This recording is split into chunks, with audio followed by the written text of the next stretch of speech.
Саламатсыңарбы кымбаттуу 8-класстын окуучулары? Талас Мээрим жалпы билим берүү лицейинин кыргыз тили жана адабияты мугалими Молдосанова Айнагүл мен сабакты алып барамын. Телефон номерлерим 704 03 1062 773 51 86 88. Эгер суроолоруңар болуп калса, ушул номерге чалып сурап калсаңыздар болот.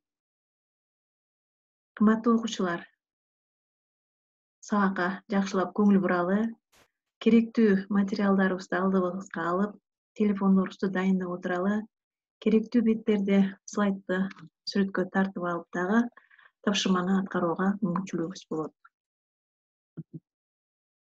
Бүгүнкү сабагыбыздын темасы жеңи жоктун өмүрү жана чыгармачылыгы жана жалгыз тал менен сүйлөшүү ырын талдоо. Сабактын максаты: биринчи, акындын өмүрү чыгармачылыгы менен кенен таанышабыз. Экинчи, жалгыз тал менен сүйлөшүү ырын талдайбыз. Үчүнчү, акындын уникалдуулугун анын чыгармачылыгы аркылуу үйрөнөбүз. Көрсөткүчтөр: автордун өмүрү чыгармачылыгы менен кенен таанышсак, чыгарманын маанисин кенен түшүнсөк, ыйман, адамгерчилик, байлык, бийлик, жаратылыш менен гармонияда жашоо жөнүндө ой жүгүртө алсак, чыгарманы жакшы түшүнүп, аны талдай билүүнү үйрөнсөк, анда биз бүгүнкү сабагыбыздын максатына жеттик деп эсептейбиз. Адегенде мен силерге уникалдуулук деген эмне деген суроо бергим келип турат. Кана бир саамга ойлонуп, ушул суроого жооп издеп көрөлү.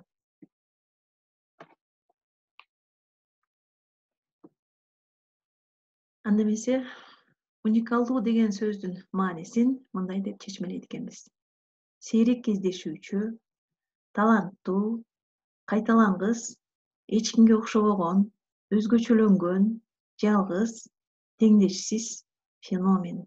Мына ушундай маанини түшүндүрүп турат экен. Өзүңөр көрүп тургандай, бул жерде жаратылыштын бир уникалдуу, табигаттын уникалдуу көрүнүшүн көрүп атабыз.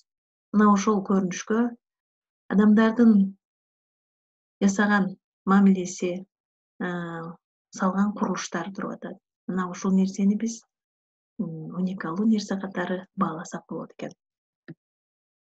Канчалаган кылымдардан бери адамзаты ар кандай курулуштарды куруп келишкен. Мына ошол курулуштардын бири дүйнөдөгү 7 кереметти алсак болот.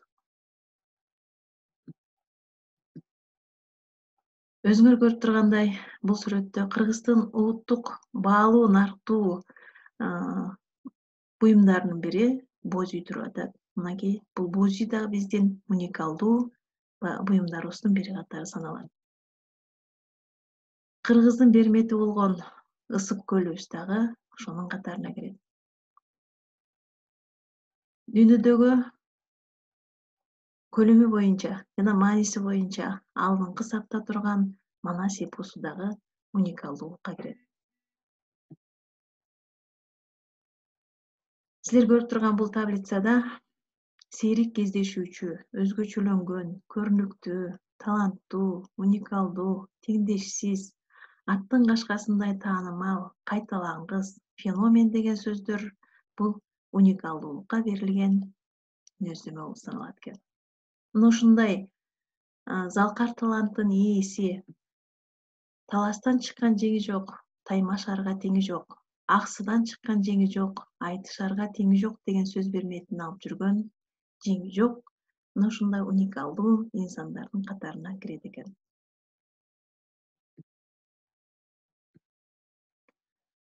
Өзүнүн замандашы улуу акын Тоо булбулу Токтогул жеңи жокко мындайча баа берген. Ырга калганда жаактуудан ага пенде түткелеби?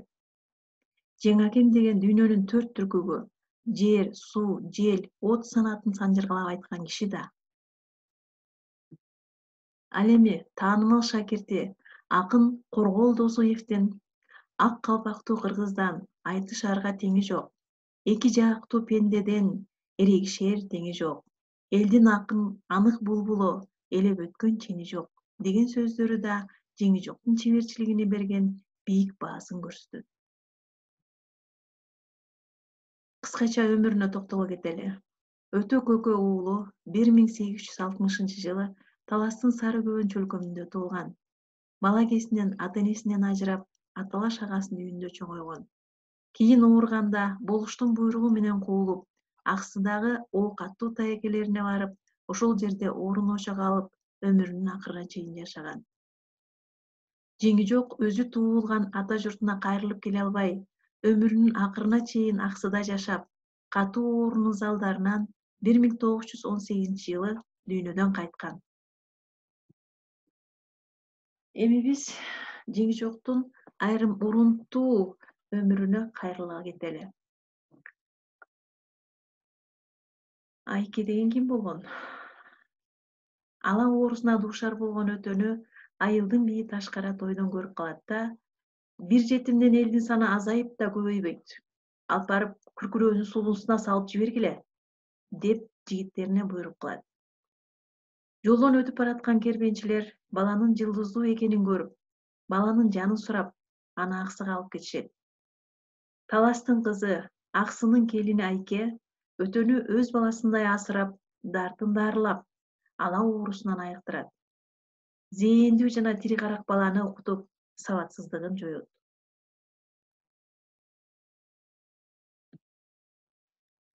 Өтө табиятынан ыржандуу, көркөм өнөргө шыктуу жаралган жан болгон. Буга кошумча сабатын ачып, айрым чыгыш акындарынын, араб дин таануучуларынын эмгектери менен таанышуу мүмкүнчүлүгүнө ээ болгон. Мына ушул эки өңүттөн Оозеки жана жазма адабияттын ыктуу ашташынан өтөнүн кайталангыс акындык чыгармачылыгы пайда болгон. Аны абдан кызыктырган ырчылык өнөр болду. Өтөнүн ырчылык өнөрү акырындап өркүндөй берип, акыры эл арасына да дайым болот. Муну ошентип жаш ырчы уламалга талпынат. Жеңижок атыгышы. Кербен базарында Айтылуу Нурмолда аттуу ырчы менен алгачкы жолу айтышып, жеңишке ээ болот. Ошондо өтөнү биринчи жолу көргөн эл эки жеңе карысынан жок кемселик кийген жаш жигиттин төгүп ырдаганына таңданып, Жеңижок бала кыйын ырчы экен, деп дуу дей түшөт. Ошондон баштап өтө эл арасында Жеңижок ырчы атанып калат. Көксулуу. Көксулуу күлгөн күлкүсү күмүшүн, жароокер кыз. Анын көркүнөн көз тайгылат, көмөкөйүнөн бал тамат. Ата-энеси Көксулууну кудалашкан жерине берип жиберет. Ырчы кызга жетпей, арманда калат. Абилетиндик Сулайманкулдатка Жеңижоктун дайынын угуп, чакыртып ырдатып, талантына ыраазы болот да, бали Жеңижок балам. Каалаганыңды айт. Алакандай акысы ачсам алаканымда, жумсам оочумда. Келиниби, кызыбы, калыңы менден. Үйлөнтүп коеюн, дейт. Жеңижок аркытпык Көксулууга жетпей калганын айтат. Датка калың төлөп, кайра Көксулууну Жеңижокко кайтартат. Зор таланттын аркасы менен ошентип сүйгөнү Көксулууга жеткен экен. Баягы деген бий болсо Кара суудан жер бөлүп, ага там салып, бак тиктирип берген. Акын Көксулуудан бала көрбөгөнүнө карабастан, өмүрү өткөнчө кастарлап, алаканына салып баккан.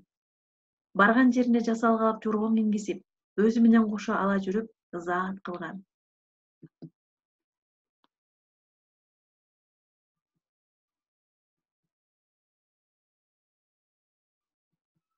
Жеңижоктун Көксулуу дастанын бүгүнкү күндө төкмөрчүлөр Замирбек Үсөнбаев, Элмирбек Иманалиев, Өмүрзак Кайыповдор да ырдап жүрүшөт.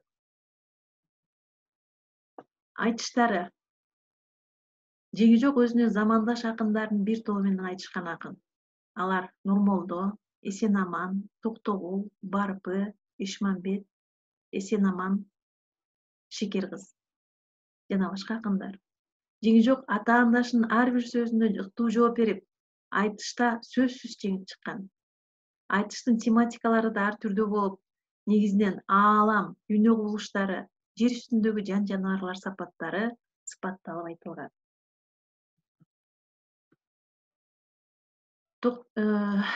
Жеңижок ак жаандай нөшөрлөп, ыр нөшөрүн төккөн акындардын бири болуп эсептелген экен.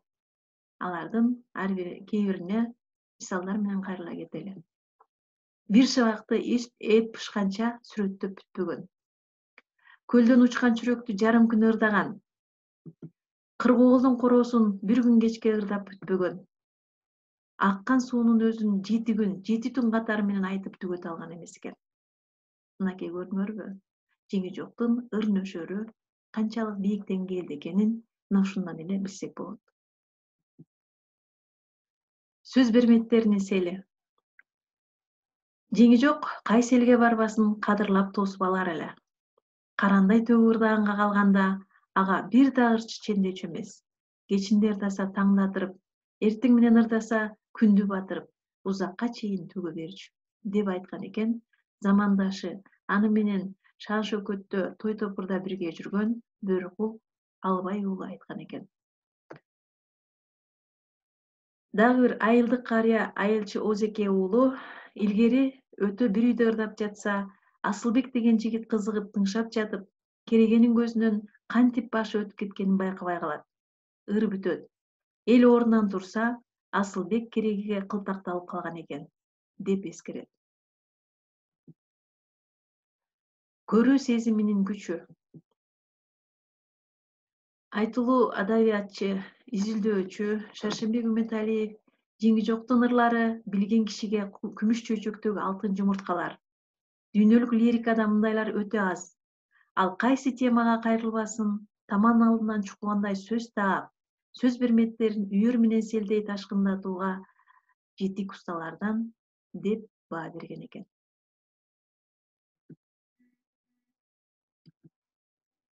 Дүйнө жүзүнө аттын кашкасындай таанымал биздин залкар, таланттуу жазуучубуз Чыңгыз Айтматов дагы Жеңижоктун башка көп ырчылардан айырмаланып, аалам, жер, суу, адам баласынын бул турмуштагы оорду, билдети, жаратылыш менен катышы жөнүндө терең ой жүгүртүү менен ырдаганы анын өз алдынча билимдүү, ойчул акын болгондугун айгинелеп турат деп 18 000 ааламды оодарыштырган акын экендигине таң берип баалаган экен. Акындын чыгармалары Кыргыз Республикасынын маданиятына эмгеги сиңген ишмер, филология илимдеринин кандидаты Асанбай Жусунбеков тарабынан жыйналып, 1982 жылы жана 2000 жылы Жеңижок деген ат менен жарыкка чыккан. Асанбай Жусупбеков акын Жеңижоктун мурасын коомчулукка кайра кайтарууда Чыңгыз Айтматовдун ролу чоң болгонун айтат. Жомокчулугу. Жеңижок тарбиялык мааниси терең, уккандын акылына уюй турган кептерди уйкалыштырып айткан чоң нускоочу акын. Айтыштын жеңилбеген устаты эле эмес, Манас, Семетей, Кожо Жаш, Жанышбайыш, Эр төштүк сыяктуу дастандарды күндөп-түндөп айткан жомокчу да болгон. Кыштын узун түндөрүндө эл ушул дастандарды угуп, талантына таң беришкен.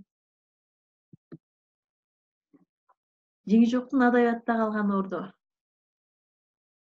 Эл арасында жел жетпеген Жеңижок, айтышаарга теңи жок делип, дүңгүрөгөн орушун таланттын ээси, Опсус чоң акын Өтө Көкө уулунун акындар поэзиясында калган орду төрдө. Жалпы эле элдик поэзиябыздын тарыхында адабий мурастарынын мааниси абдан зор. Ал чыгармаларынын мазмунунун тереңдиги, тематикалык, жанрдык жагынан ар түрдүүлүгү, көркөмдүк сапаттарынын бийиктиги менен өзү жашап өткөн доордогу акындардан аттын кашкасындай бөлүнүп турат.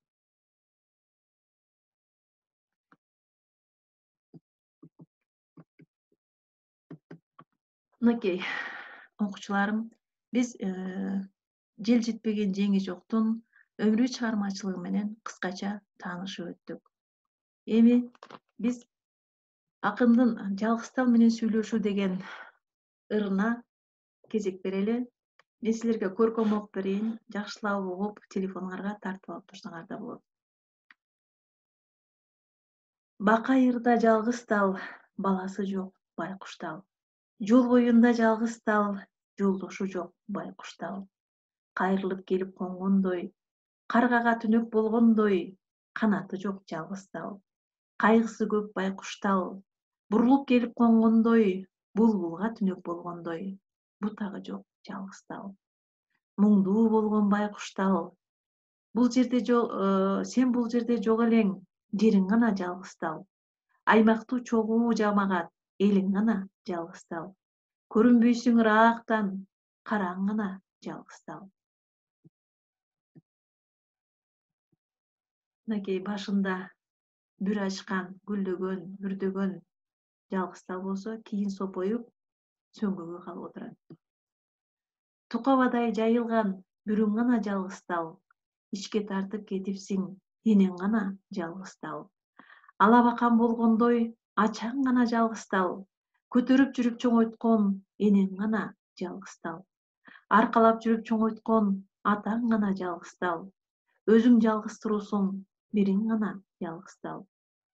Өзүң менен бир тууган иниң гана жалгыз тал. Тегеренип ойногон балаң гана жалгыз тал. Карайган талдын бирисиң, калың топтон ажырап, кандай жалгыз жүрүсүң. Эки талдын бирисиң, эл журтуңдан ажырап, эмне жалгыз жүрүсүң. Жеңи жокко жалгыз талдын айткан жообу мындайча: 5-6 ооз сөз кылып, аңгеме кылып курадың. Ажырап турган жалгыздын алабалын сурадың. Тең тушуңа ээ кылып, терип тепчип курадың. Телмирип турган жалгыздын теги жайын сурадың. Кара жердин боорунда калганың бар шөкүлдү. Кайгырасың жалгызга, арманың бар шөкүлдү. Булактагы жалгызмын, муңдуу болгон байкушмун. Башаттагы жалгызмын, баласы жок байкушмун. Тукабадай жайылган, шамал алды бүрүмдү. Ар ким келип кести эле, ал себептен түгөндүм. Узун чыккан бутагым, уукчу келип кести эле, убайым тартам ал үчүн. Бурулуп чыккан бутагым, буурусу түшүн кести эле, муңайганым ал үчүн. Өзүм менен тең өскөн адам кести бутагым, башка чаап жаралап, пас болгонум ал үчүн. Тизилип чыккан бутагым, түндүкчү келип кести эле, түгөнөмүн ал үчүн. Ача чыккан бутагым, алабакан кылам деп, ашканага курам деп, ар ким келип кести эле, ал себептен түгөндүм. Менин ушул турганым, пендеге болсун убалым, аңгырап жалгыз турганым, адамга болсун убалым. Анда жеңи жок айтат: талда болсоң далайдан, тегин эмес экенсиң, берешелүү адамдан бегине эмес экенсиң. Тоногон сени шагыңды, айырган баштан багыңды, тентип кеткен жеги жок заманага таарынды. Мына ушуга улай эле балам жок деген ырына да көңүл бололу. Анткени бул эки ыр бири-бирине үндөшкөн, бири-бирине маанилеш, бир муңдуу мотивде жазылган ырлардан. Курдашымдан кем болдум. Кудайым менден жазык. 5 колумда муунум жок, бел кыла турган уулум жок. Оң колумда муунум жок. О дүйнө көздөй жол тартсам, ордумду басар уулум жок. Түндүктүү дүкөн үйүмө түркүк болор уулум жок. Капшыттуу дүкөн үйүмө карманып оокат кылаарга кадырлап баккан уулум жок.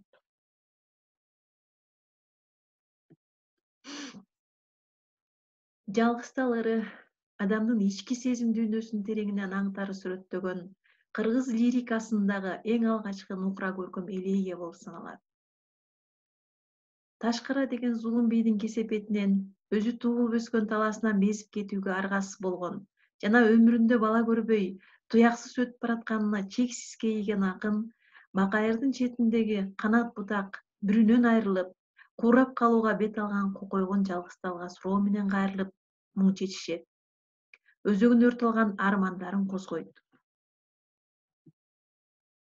Өтө жүйөлүү суроо менен жооптор өз ордуна кынап коюлган образдуу теңештирүү менен салыштыруу, символдор айтайын деген ойду таасирдүү кылуу максатында ар кандай көркөм боекторду бөтөнчө тал менен сырдаш ыкмасын колдоно билиши акындын чоң табыгасы болгон. Мында сюжет да бар. Бул сюжет драмалуу, Анда образ да бар. Ал образ кейиштүү. Бул образдын күчү өмүрдүн маңызын ойлонтот. Ушул чыгармага карата 3 аргумент жаздык. Ошол аргументтерди угуп, талдап отуралы, чыгарманын аягында ушулар боюнча тапшырма алабыз. Биринчи аргумент. Бул чыгарма Залкар акын жеңи жоктун өзү менен өзү сүйлөшүүсү. Өзү суроо берет да, ага жалгыз жооп берет. Чындыгында жалгыз өзү жеңи жок. Экинчи аргумент. Жок, бул чыгармада акын өзү менен өзү сүйлөшкөн жок. Мында ырчынын айтайын дегени жалаң адам тагдырын камтыбайт. Акын табиятты атайын жандандырып, жаратылышты коргоо маселесин көтөргөн. Жалгыз талдын абалын сүрөттөөгө адам баласынын убалдан коркпогон, керектүүсүн канааттандыруу, демек алабакан, уук, түндүк жана башкаларды жасоо үчүн талкалоодон кайра татпаган жапайычылыгын, экологиялык сабатсыздыгын далилдөөгө багындырылган. Мындай талкалоочу күч ар кимде, ошонун ичинде сенде да бар. Эгер адам акыл эси менен өзүнүн жапайычылыгын башкара албаса, анда тоо токол болот деген Калуулун айтканындай, киши жаратылышты бүтүндүрөт. Ошол бүлүндүрүү аркылуу өзүнө өзү кол салып жатканын билбейт. Үчүнчү аргумент. Жок, бул чыгарманын жаратылышты коргоого эч тиешеси жок. Бардык акындын керт башына, анын тагдырына таандык. Жалгыз тал бул каймана мааниде алынган. Анын канат бутагынын тонолушу бул акындын канат бутагынын тонолушу болуп эсептелет. Жалгыз тал бул эл жеринен, тууган туушканынан сүрүлүп кеткен жеңи жок. Бул кучактап сүйөргө бала көрбөй, наристе жытын жыттай албай, ошонусуна санаасы санга бөлүнүп, дүйнөнү армандуу тиктеген жеңи жок. Ал өзүн жалгыз тал кебетесинде элестеткен. Жыйынтык. Кыргыз эли Озеки чыгармачылыгында арыз арман негизинен салттуу формаларда чагылдырылчу. Жеңи жок ушул көнүмүш салтты бузуп, өзүнүн жеке пенделик арманынан да чоң көркөмдүк маани мазмун таба алган. Мына ушул ыңгай анын жалгыз тал менен сүйлөшүү, балам жок, ак куршун толо ыр калды, ким айтат менин ырымды деген ырларынан көрүнүп турат. Бул айтылган ырларында арман, кайгылуу, муңдуу мотив күчтүү берилген. Келгиле, ушул ырдын негизинде проблемалык суроолорго кайрылалы. Кыргыз лирикасындагы эң алгачкы көркөм элегия дегенди кандайча түшүнөсүңөр? Экинчи, кайсыларды акындын чоң табылгасы деп эсептөөгө болот экен? Үчүнчү, жогорку 3 аргументтин кайсынысына кошуласың? Же үчөө тең туурабы? Анда эмесе, бүгүнкү тапшырманы алгыла. Биринчи, акындын өмүрү чыгармачылыгын кыскача конспектлегиле. Элегия, символ, сюжет деген сөздөрдүн маанисин таап сөздүккө жазгыла. Үчүнчү, аргументтерди салыштырып, эссе жазып келгиле үйдөн. Бүгүнкү сабагыбыз ушун менен аяктады. Көңүл бурганыңыздарга чоң рахмат.